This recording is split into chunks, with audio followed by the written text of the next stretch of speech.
ಇಲ್ಲ ಮಾತಾಡೋದು ಸರ್. ಅವ್ರ ಆಕ್ಟ್ ಓದಿಲ್ಲ ಸರ್. ಒಂದ್ ನಿಮಿಷ ಕೂತ್ಕೊಳ್ಳಿ ನೀವು. ಅವ್ರು ಹೇಳಿ ಹೆಂಗೆ ಅಂತ ವಿಧಾನಸಭಾದಲ್ಲಿ ಶುರು ಆಗುತ್ತೆ.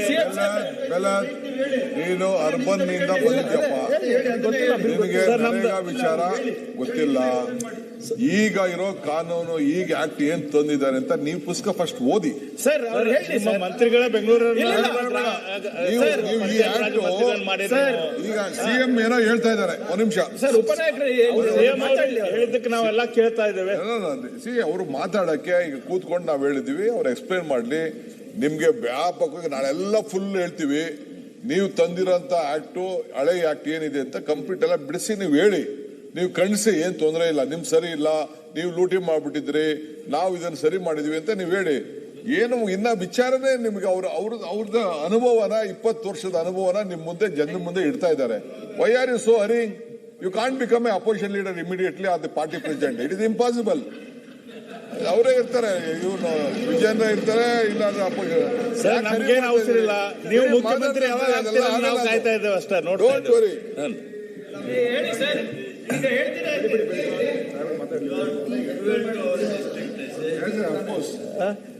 ಇಲ್ಲ ಬೆಲ್ಲದವ್ರು ನೀವು ಅಧೈರ್ಯ ಆಗ್ತಕ್ಕದ್ದಲ್ಲ.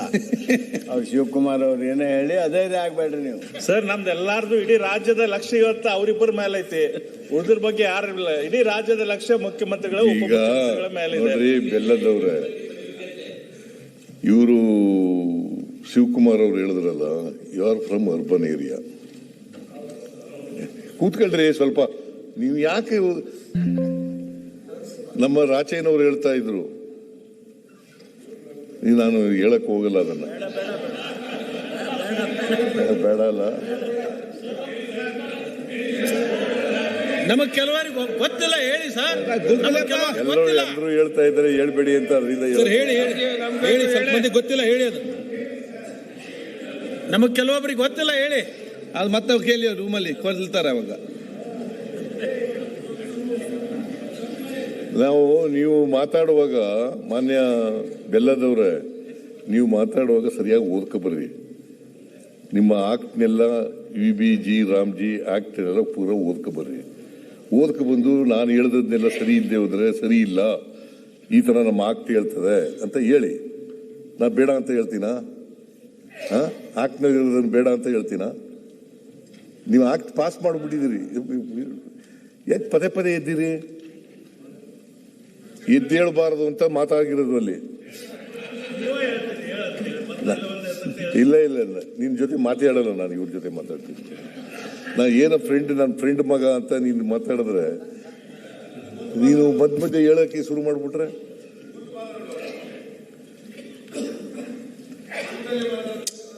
ಮಾನ್ಯ ಅಧ್ಯಕ್ಷರೇ, ಈಗ ಗ್ರಾಮ ಸಭೆಯಲ್ಲಿ ಏನ್ ಕೆಲಸ ಮಾಡಬೇಕು ಅಂತ ತೀರ್ಮಾನ ಆಯ್ತಿತ್ತು, ಎಲ್ಲಿ ಕೆಲಸ ಮಾಡಬೇಕು ಅಂತ ತೀರ್ಮಾನ ಆಯ್ತು ಮನ್ರೇಗಾ ಪ್ರಕಾರ.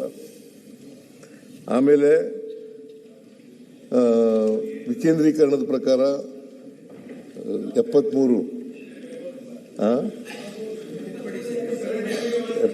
ತಿದ್ದುಪಡಿ, 74 ಅಮೆಂಡ್ಮೆಂಟ್ ಸಂವಿಧಾನಕ್ಕೆ.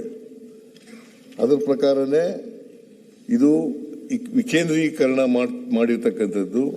ಆ ವಿಕೇಂದ್ರೀಕರಣದ ಪ್ರಕಾರ ಯಾವ ಗ್ರಾಮ ಪಂಚಾಯತಿನಲ್ಲಿ ತೀರ್ಮಾನ ಆಯ್ತಿತ್ತು, ಗ್ರಾಮ ಸಭೆಯಲ್ಲಿ ತೀರ್ಮಾನ ಆಯ್ತಿತ್ತು. ಈಗ ಅದಿಲ್ಲ. ಅದಕ್ಕೆ ತಿಲಾಂಜಲಿ ಇಟ್ಟಿದ್ದೀರಿ. ಗ್ರಾಮ ಸಭೆ, ಮಹಾತ್ಮ ಗಾಂಧೀಜಿಯವರು ಏನು ಹೇಳಿದ್ರು?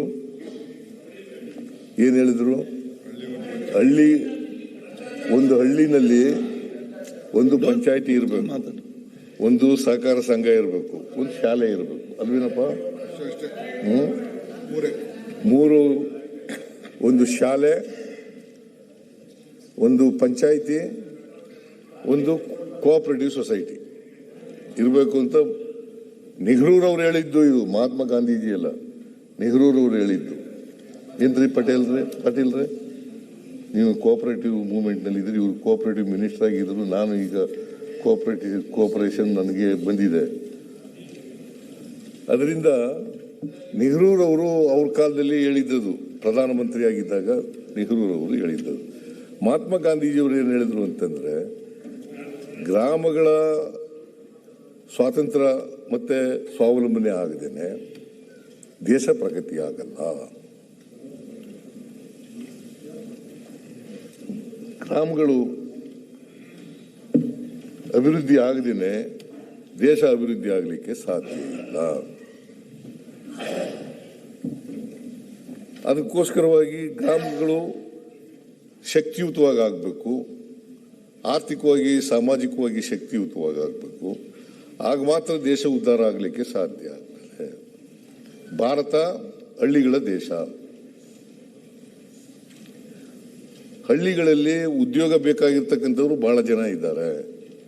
ಈಗ ಕರ್ನಾಟಕ ಒಂದರಲ್ಲೇ ಸುಮಾರು ನಮ್ಮ ಈಗ 85ನೇ ಇಸ್ವಿ ಇರ್ತಕ್ಕಂಥ ಲೆಕ್ಕದ ಪ್ರಕಾರ 71 ಲಕ್ಷದ 18,000 ಕಾರ್ಮಿಕರಿದ್ದಾರೆ ಹಳ್ಳಿಗಾಡಿನಲ್ಲಿ. ಎಲ್ಲರೂ ಸೇರಿ 71 ಲಕ್ಷದ ಇದ್ದಾರೆ ಕರ್ನಾಟಕದಲ್ಲೇ. ಅದು ನಾನು ಮೊದಲು ಹೇಳಿದ್ದು ದೇಶದ್ದು, ಇದು ಕರ್ನಾಟಕದಲ್ಲಿದ್ದಾರೆ. ಕರ್ನಾಟಕದಲ್ಲೂ ಕೂಡ 51%ಗಿಂತ ಜಾಸ್ತಿ ಮಹಿಳೆಯರೇ ಇದ್ದಾರೆ. ಆಮೇಲೆ ನೋಡಿ, ಇದು ಒಂದು ವೇಳೆ ಈ ಕಾನೂನು ಇಲ್ಲದೆ ಹೋಗಿದ್ರೆ ಹಳ್ಳಿಗಾಡಿನಲ್ಲಿ ಕೆಲಸ ಕೊಡದೆ ಹೋಗಿದ್ರೆ, ಈ ಕೋವಿಡ್-19 ಬಂದಿತ್ತಲ್ಲ, ಲಾಕ್ಡೌನ್ ಆಗಿತ್ತು, ಕೆಲಸ ಸಿಗ್ತಾ ಇರಲಿಲ್ಲ, ಕೆಲಸಕ್ಕೆ ಕರೆಯೋರು ಇರಲಿಲ್ಲ. ಅಂತ ಪರಿಸ್ಥಿತಿನಲ್ಲಿ ಇದು ಮನ್ರೇಗಾ ಬಹಳ ಸಹಾಯ ಆಯಿತು, ಕೂಲಿ ಮಾಡೋರಿಗೆ ಬಹಳ ಸಹಾಯ ಆಯಿತು. ಅದರಿಂದ ಮಾನ್ಯ ಅಧ್ಯಕ್ಷರೇ, ಗ್ರಾಮ ಸಭೆನೂ ಇಲ್ಲ, ಈಗ ಪಂಚಾಯತಿನಲ್ಲೂ ತೀರ್ಮಾನ ಆಗಲ್ಲ. ಆರ್ಟಿಕಲ್ 73rd ಅಮೆಂಡ್ಮೆಂಟು ಅದು ಕೂಡ ಇಲ್ಲ, ಈಗ ಅದು ವೈಲೇಷನ್ ಆಗಿದೆ. ಇಷ್ಟೆಲ್ಲ ಆಗಿ ಇವತ್ತು ಉದ್ಯೋಗಕ್ಕೆ ಕೊಳ್ಳಿಪೆಟ್ಟು ಬಿದ್ದಿದೆ. ಆಮೇಲೆ 2 ತಿಂಗಳು 60 ದಿನ ಮಾಡಾಗಿಲ್ಲ. 1 ವರ್ಷದ 12 ತಿಂಗಳಲ್ಲಿ ಯಾವಾಗಲಾರು ಕೂಡ ಉದ್ಯೋಗ ಕೇಳಬಹುದಾಗಿತ್ತು.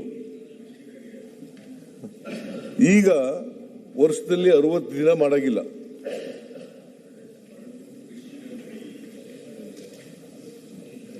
ಯಾವಾಗ ಕೃಷಿ ಚಟುವಟಿಕೆಗಳು ಇರತಕ್ಕಂಥ ಸಂದರ್ಭದಲ್ಲಿ ಮಾಡಾಗಿಲ್ಲ ಅಂತ ಹೇಳಿದ್ದಾರೆ. ಕೃಷಿ ಚಟುವಟಿಕೆಗಳಿರಾಗಲೂ ಮಾಡಬಹುದಾಗಿತ್ತು. ಆಗ ಎಲ್ರಿಗೂ ಕೆಲಸ ಸಿಕ್ಕದಿಲ್ಲ, ಹೆಣ್ಮಕ್ಳಿಗೆಲ್ಲ ದೂರದ ಕಡೆ ಮಾಡಕ್ಕಾಗೋದಿಲ್ಲ. ಈಗ ಏನ್ ಮಾಡಿದ್ದಾರೆ, ವಿಬಿಜಿ ರಾಮ್ಜಿ ಅಡಿನಲ್ಲಿ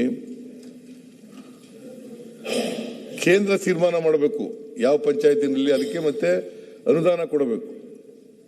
ಅನುದಾನ ಕೊಟ್ಟರೆ ಈಗ ನನ್ನ ಪಂಚಾಯತಿನಲ್ಲಿ ನನಗೆ ತೀರ್ಮಾನ ಆಗದೇ ಇರಬಹುದು, ಪಕ್ಕದ ಪಂಚಾಯತಿನಲ್ಲಿ ಮಾಡಬಹುದು,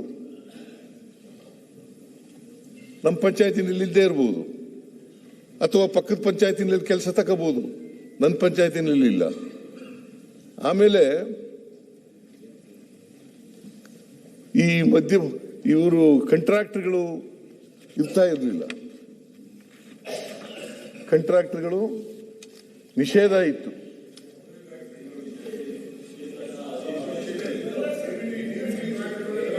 ಡಿಬಿಟಿ ಮೂಲಕ ಆಯ್ತು.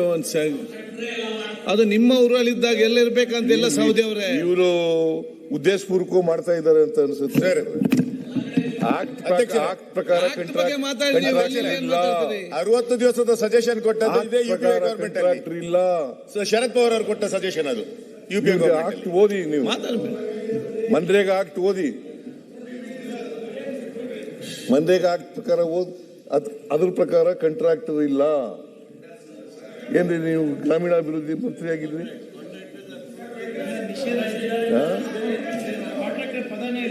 ಕಾಂಟ್ರಾಕ್ಟ್ ಪದ ಇಲ್ಲ. ಸಿದ್ದು ಸೌದಿ ಅವರೇ, ನೀವು ಹೇಳ್ತಾ ಇದ್ದೀನಿ ಕೇಳಿ, ಅಷ್ಟೇ ಕೂತ್ಕೊಂಡು ಕೇಳಿ.